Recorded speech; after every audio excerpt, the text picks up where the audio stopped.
They stacked their building materials on my land. So I delayed their entire construction project, and it cost them weeks. My house sits on a quiet suburban street. Nothing flashy.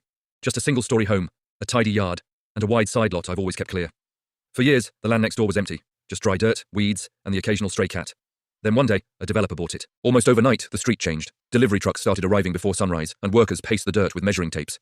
Temporary site offices appeared within days. The plan was to build a cluster of modern rental units, loud, busy, and much bigger than anything around it. At first, I didn't worry about it. Construction happens everywhere. Eventually it ends. But one evening, when I came home, something caught my eye. Stacks of lumber were piled along the edge of my side lot, neatly strapped and arranged like they belonged there. I figured it was a simple mistake. Someone probably misread the boundary line. Surely it would be gone the next day. But the next morning, more materials showed up. Steel beams, pallets of bricks, giant rolls of insulation, and every single stack landed on my property. They weren't moving materials through. They were turning my land into their storage yard. I walked over and spoke to a worker unloading a truck. He pointed me toward the site supervisor. Apparently it wasn't his decision. The supervisor smiled and said it was temporary. Their real storage area wasn't ready yet. It'll only be for a few days, he promised. I told him the materials were clearly on my property. He glanced around and shrugged. The boundary line isn't exact, he said. That night, I pulled out my survey documents. The line was exact, and their lumber stacks were several feet over it.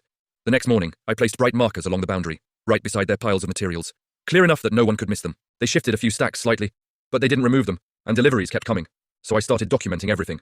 Photos in the morning, photos at sunset, videos of forklifts driving across my soil. Then I visited the city permit office.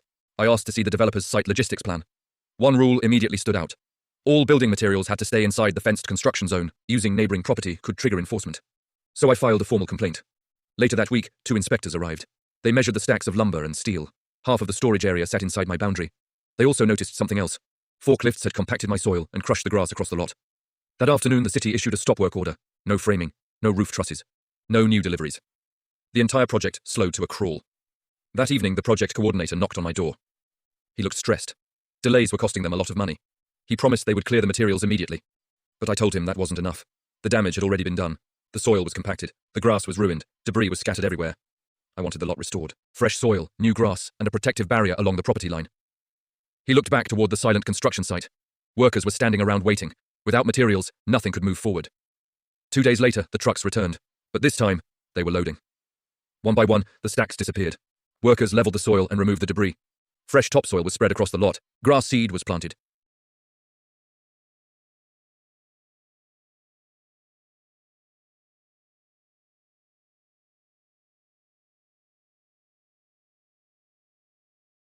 And my side lot? It looks exactly the way it did before.